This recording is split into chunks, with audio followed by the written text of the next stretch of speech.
What is up, guys? Bellamy here. In today's video we're going to be showing you guys how to farm for your energy activators in the most efficient manner. There are a bunch of different materials you're going to have to go through. Unfortunately, they take a super long time to actually research. They take 30 hours, which, it is what it is. You don't need these too frequently, but they are extremely valuable, and you will need them for any descendant that you play or any weapon you plan on leveling.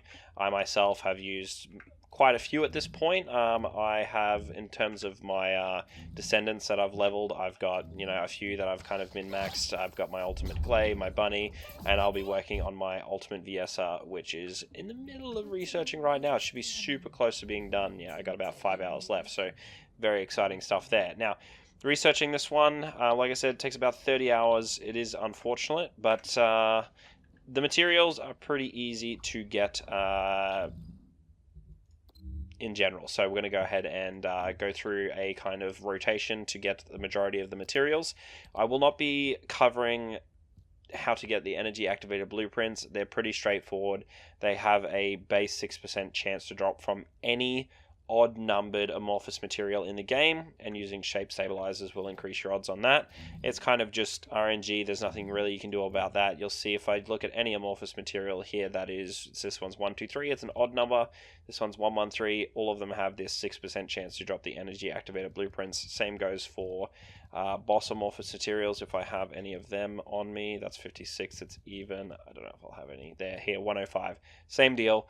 Energy activated blueprint, they have a chance to drop from anything. So if you're just playing the game, odds are that you're going to drop these while you're playing, hopefully, because you'll need them every now and again. Hey guys, Future Bellamy here. With regards to farming energy activated blueprints, if that's something you're looking to do, I wasn't going to really cover this in the video, but I know I'm going to get questions for it, so there are some strategies for farming them specifically. If you look around, you'll see a lot of people recommending farming normal mode dungeons and then killing normal mode bosses because it's very quick to go through them. This is an option. However, if you look at any normal mode dungeon, if I jump in the terminal here and go to a normal mode dungeon, the blueprints that drop from them have a really low chance to actually drop the energy activated blueprint. It's 3% base, even if you get a form stabilizer, which you really don't want to be using on these low tier materials anyway.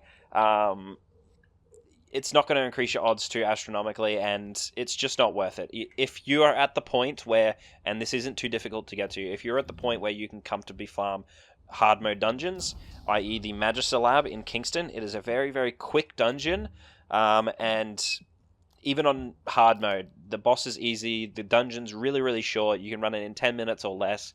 As long as you're getting over 30,000 score, you're getting 2 high-quality amorphous materials and a 20% chance at a shape stabilizer form every single time, and the base chance of the energy activated blueprint is 6% compared to 3%, and the form stabilizer takes that up to 10%, I believe. So I would definitely recommend doing this if you're going to specifically farm the activated blueprint.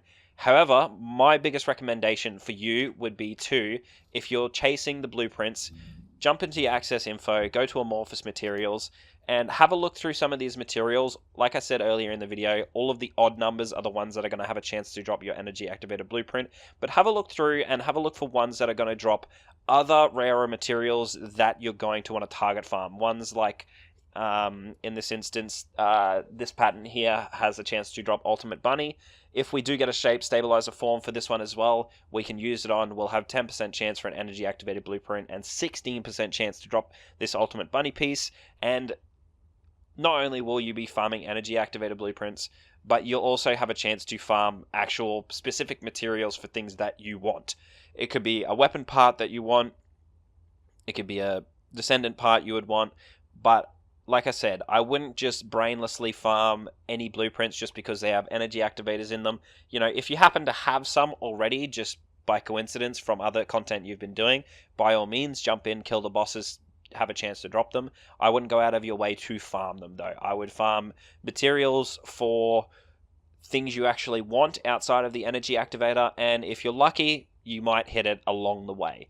That's definitely what I've been doing this whole time, and I haven't had any shortage of energy activated blueprints, and I don't play that many hours in the day. You can see I have an energy activator blueprint on me, a full-on energy activator on me right now. I have an energy activator blueprint ready to go, and I actually have one researching currently as well. On top of that, you might say I haven't used that many, but I certainly have. I've got 3 Descendants that I've used activator blueprints on. I've used one on my Thunder Cage, on my Clairvoyance. I've also used one on my... Have I used one on my Smithereens? I have not used one on my Smithereens yet, but I've used quite a few. I've got all of them free to play. The only ones that got given to me was the one for, at some point along in the story, I got one there, but it's very easy to farm. Like I said, my recommendation to you would be to farm something you actually want. You will hit the energy activators along the way. Obviously, it's RNG. You may actually not, and you may feel the need to farm them. If so, Magislab on hard mode, the dungeon in Kingston, is going to be your best bet. The correlating boss is the Executioner, which is the first hard mode boss. You can see 57 is the amorphous material there. He's very easy to kill, very quick to kill. You should be able to get to the point to solo him pretty quickly, pretty early on. Otherwise, get your mate in there, do it together, get amongst it, get social, and good luck. We're going to get into the rest of the video. Now, aside from the actual blueprint itself, there are a number of materials we need to go through and farm. First one being low carbon activators, conductive metallic foils, heat plasma batteries, and polyatomic ion particles. Now, I'm going to go through each of these in order and show you guys the best way or the only way to farm them. First one we're going to start with is the low carbon activators. So we're going to jump in to the first area we need to go, which is over in Kingston, the starting zone, and we're going to be going for this zone recon mission over here in the Fallen Theatre. So we're going to head and fast travel over there and we'll get this one started. Now, if you want to be consistent with any zone recon mission, I do recommend changing your zone to private. Just means there's not going to be any randoms in the zone, putting these zone recon missions on cooldown when you're not there or before you get over to it. Now, I believe if you go into map, I have mine set to private already. You can set yours up here. I'm not going to go ahead and click that because it will change it over to public and randoms will join. So hopefully this one is up. In this instance, it's not for another minute and 30 seconds, which is all good. I'm going to be doing today's farm on Bunny. You do not need to use Bunny or any specific descendant. You can really use whichever one you want. However, I do like Bunny because she is very quick at farming most things, as many of us probably already know. And I'm also leveling my Clairvoyance weapon for my Visa build that I'll be running and testing it over the next 4 or 5 days. So I can have that one out and leveling while I just kind of blitz everything with Bunny Tech. So that's what we're going to be doing. This one should be up in about 50 seconds, so we're going to go ahead and kill that. The elite boss that spawns when we complete this event is going to have a chance to drop our material that we're chasing, which is the, I forget what it's called, the low carbon activator. It can drop anywhere from, I believe, like 3 up to 16. It's completely RNG. I think the lowest I've got is 4, and I believe the highest I've got is 16. You may be able to get slightly more or slightly less. I'm not 100% sure, but again, it's very RNG, but they're very easy to farm. In terms of this one being the only one to drop it, the best way to reset it and get it to respawn again is just leave the zone and come back. Some people like to go to Albion and back. You can just go to the zone over and back, and it'll put you in a new instance, which it'll either be up and ready to kill, or it'll be on hopefully a short cooldown. Now this one should be spawning here any second, which is perfect. Now, I have a friend along with me today. You do not need to do this with a buddy, but farming everything is going to be a little bit faster, and they need all these materials too, so why not bring them along, right? So here's the mob that spawns. That's going to drop us our loot. It'll make the swing sound, and it'll drop, and I got 14 low-carbon activators. Fantastic. I need a few more before I do my craft. That puts me at 17 out of 55, so I'll have to do this a couple extra times. The next material that we're going to jump into is the conductive metallic foil. Now, this drops from any encrypted storage box in Vespers. In terms of finding the encrypted storage boxes, there are maps out there that show you basically different locations on where to find them or where they can spawn. in all honesty, you do not need them. It's very unnecessary. They're very kind of intuitive, easy to find. Once you've done a couple of runs in certain areas, you'll know most of the spawns, but I'll teach you the legitimate way of actually finding these and tracking them down. Now, when you press your tab, it activates your active display. This will show you kind of, where these munitions boxes and things are, but if you are looking in the direction of one of these encrypted vaults, it will ping you. You can hear, if I be quiet and ping it ready, you can hear that sound, and this will get louder as you get closer, so you can kind of track it down using this kind of sonar mechanic. Now, I know where this one is, so I know which direction it is. It's a spawn just up here. You can see I'm getting closer to it, and it kind of gives you a general direction, and I can see it there, and my grapple was out. That's all good. Get me up there. Alright, so you can see as we get closer, the sound is louder and louder. If you are on Enzo, I guess it's his special kind of hidden ability or whatever. He can detect using the sonar from an even longer range, further away. He can also do and complete these precision or these code breakers much easier. It's kind of a little mini game. I'll give it a crack here. Sometimes I fail these, sometimes they're pretty straightforward.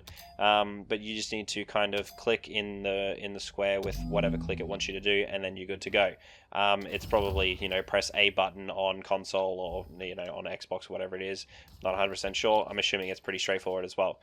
Now, I know there's another spawn kind of in this direction, and I can hear the ping, so I'm going to go ahead and look for that one as well. I know, it's back here in the cave area. And these are anywhere across Vespers. All you really need to do is just pick a zone, spawn in, look around, and spam your tab key, and you'll, hear this kind of sonar thing going off until you track it down. Now, I can hear it to my left, out here. So there's likely going to be one. Yep, right here. Fantastic. So I'm going to pop this one. Hopefully get my material. The amount of material that you get is going to be dependent on the level of codebreaker that you're doing. So there is the regular codebreakers, then there is precision and ultra precision. Oh, nearly failed that one. Oh, we're gonna miss it. Oh dear. Sometimes it's very random. Sometimes they're very easy. Even the same tier ones, like these precision ones. You notice the previous one was 3 in a row and I was done. This one made me do 5 clicks. And I actually failed it. I'm not sure why it's like that, but, every now and again, exactly like that, you know what I'm saying? Didn't miss any on that one, easy enough, got a little bit of free Kuiper as well, which is all good. Now, I can spam tab and see if there's anything else around, doesn't look like it, so, usually if you want to farm up a bunch of these all in one hit, you would just go to the next area in Vespers, spawn over here, Moonlight Lake, spawn in the middle of the zone here, look around, spam your tab, and track down some more. Pretty easy. You don't need to rely on maps. It's very, very straightforward. So that's that material. Alright, so next one we want is our heat plasma batteries. Now, there is a perfect place to farm these. Like with any material in this game, you can check that using your acquisition info. It gives us 2 dungeons, 2 options. Now, the one we're going to choose is the hard mode Old Mystery. I'll explain why when we get over into it, but we're going to jump over to Albion. I'm going to queue it from the strategic workbench, whatever it's called, because if we're going to run the dungeon for this material, we may as well go ahead and kill the boss, grab some amorphous materials and maybe a shape stabilizer, because we may need those in the future anyway, so we're going to go ahead and do that. Alright, so for the heat plasma batteries, we're going to jump over here and we're going to go ahead and do our Infiltration's Operation Terminal. Now, there are 2 options here. You can go ahead and just jump into the Old Mystery. This is the dungeon we're chasing. You have 2 options. One, complete up to where you do the elites and let the mission fail and get your materials and leave. In this instance, I'm actually interested in stuff that drops from Pattern 106, so we're going to complete the whole dungeon. I'll skip that part for the video so you guys don't have to deal with watching that. But, like I said, in this instance, I actually care about the amorphous pattern, so I want to get 66k score and get it. I may be filming a video, but I still want the rewards at the end of it. I'll cut it out for you guys. But we're going to get to the point where we actually drop the materials we're chasing, and then we'll go from there. So, we spawn in. Easy enough. We're going to get up to the point in the dungeon where we're interested in. It is going to be an area that has elite monsters. Any elite monster in this dungeon or the other one, which we're going to be avoiding because this one's just better in every way, has a chance to drop the heat plasma batteries. They'll drop similar to the other one, anywhere between 6 4 maybe you can low roll, up to like 16 I believe. We'll see what we get this time around. I believe you can get up to 5 elites to spawn before the mission actually fails. Maybe there's a little element of RNG involved, I'm not 100% certain. We'll wait for this one. Let me through. Like I said, there may be an element of RNG. If you're just here until the mission fails, you can probably push it and maybe a 6 elite spawns before the mission fails itself. I'm not 100%. But what we're going to want to do is we're going to come into this building. We're going to go ahead and start the actual little mini mission here for the dungeon. It will spawn a timer of 5 minutes up the top of our screen. Now, if you're not planning on actually completing the rest of the dungeon, you do not have to do the destroy the Kuiper ores.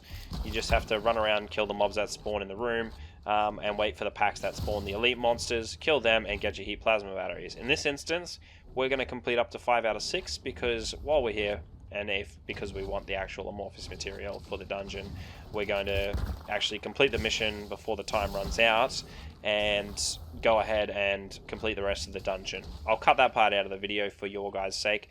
If you're just farming the material and don't care about the dungeon, you do exactly what we do here. Don't even worry about breaking these, and you just stay in this room and farm the elite packs until you get monsters to spawn over and over again and drop the heat plasma batteries until it kicks you out of the dungeon and you head back to Albion and rinse and repeat if you wish, or if you've got enough of your materials, you dip out and yeehaw. So we'll wait until our very first elite spawns, which is right here. We'll kill this guy. He's going to drop our heat plasma battery. Hopefully we're lucky and we get a nice big juicy 16 roll. How many did we get? 7. Unlucky. Alright. That's alright. It is what it is. Through a run here, you could get upwards of maybe 60 per run, depending on RNG. High concentrated energy residue. Now that baited me a little bit, but it is what it is. That's nice to have. So I'm going to go ahead and fast forward this part for your guys' pleasure. Hopefully we get a couple. You should get the gist of it by now. Come to this part of the dungeon, kill the elite mobs to get kicked out, or quickly finish the mission last second if you want to finish the rest of the dungeon. We'll fast forward and skip through to the end. Alright, now in this instance we could greed for one more elite, but this is the last one we're going to farm. And we're going to go ahead and complete this mission so we can finish the rest of the dungeon. Now, by going past here, there are actually a couple more elites that spawn, so we will get a few more on this run. But it is certainly more efficient to just go ahead and complete this section, fail this section, if you're just chasing that specific material. It looks like one more might have dropped right as we were leaving here by the sounds of it. Yeah, that's why he's shooting for me. That's all good. So we get a little bit more. Fantastic. Alright, now, like I said, we're going to go through and complete the rest of the dungeon. That is absolutely not necessary if you're just here for the materials for your energy activators. Like I said, we just want the extra little bit of amorphous material because it's contains something we actually care about. So I will cut this part out for you guys, and we'll see you when we go to farm our next material. Alright, we have completed our dungeon run. It went fantastically, thank you for asking. Now the last piece we need for our energy activator is going to be these polyatomic ion particles. They can be acquired from a number of missions in the Fortress zone. However, the best mission for you to farm is going to be, we'll jump over to Fortress, down here in the Frozen Valley is going to be the Command Relay mission. So we'll jump in here, fast travel in, and what we're going to do is we're going to jump in, start the mission. There is an elite that spawns pretty early on in the mission. We're going to kill that elite, drop our polyatomic ion particles, and we're going to abort the mission and restart it. It's going to be the fastest way for us to farm this material. If for whatever reason you have something that actually will drop for you from Fortress, from this mission that you care about, one of these modules, or potentially the reactors or whatever it might be, by all means you can complete the mission, but it definitely is faster to just reset the mission and go again. So we're going to go ahead and start the mission like so. We're going to start this bad boy up. There's going to be an elite that spawns shortly at the start of this one, and we're going to go ahead and instantly restart the mission. Now I believe there are a number of elites that do spawn throughout the course of the mission. I think 3 total is typical for these types of missions. But like I said, it is going to be much quicker for us to just kill the first elite, which he's already spawned, nice and quick as you can see. And then we're going to kill him, drop our polyatomics, and then we're going to abort the mission. Boom, mission failed, unlucky bro. And then we're going to go ahead and restart this bad boy, yeah? So restart him, get on back in, and then go crazy. Thankfully there's no stat in the game that's tracking how many times you failed a mission, because this would stack that one up quite rapidly and would be rather embarrassing. But like I said, kill some mobs, get a little bit of cheeky XP at the start before the elite spawns, and when he jumps up there we're going to roast him, grab some polyatomic ion particles and jump on out. So like I said, nice and quick spawn on this bad boy, kill him, get our particles, yeehaw, we got 7, abort the mission, donezo.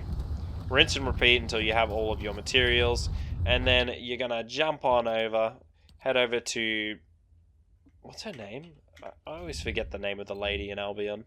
Anus, of course it is. Alright, Anus, you're going to go over to Anus and research your thing. Like I said, it's going to take about 30 hours, well, exactly 30 hours for you to complete that one. So, that's that, boys and girls. I got a couple more materials to farm for my next energy activator. We're going to have to go back over to the zone recon mission in Kingston and kill, I think, maybe 1 or 2 more of these for myself. But I'm going to jump in and do that after we finish the video. So thank you guys for watching. Good luck in your little grind to get your polyatomic ion particles and every other little bit you need for your energy activators to increase that module capacity on your descendants and your weapons. Easy enough, right guys? Thanks for watching. If you got any questions, don't forget to drop a comment. Hopefully I'll be able to help you out. If you like the video, subscribe. We'll have more guides coming in the future. Everything from build guides for different descendants and weapons and different materials that you might want to farm. I'm thinking about farming some Ultimate Bunny or potentially Ultimate Lepic. Haven't really decided yet. Already got my hands on Viisa and Glaze, so we'll see what we go with next. Maybe a weapon. We'll see. We'll get a little bit crazy. But thank you guys for watching. Like, comment, and subscribe. See you guys in the next one. 새로운 연구라면 나도 환영이지.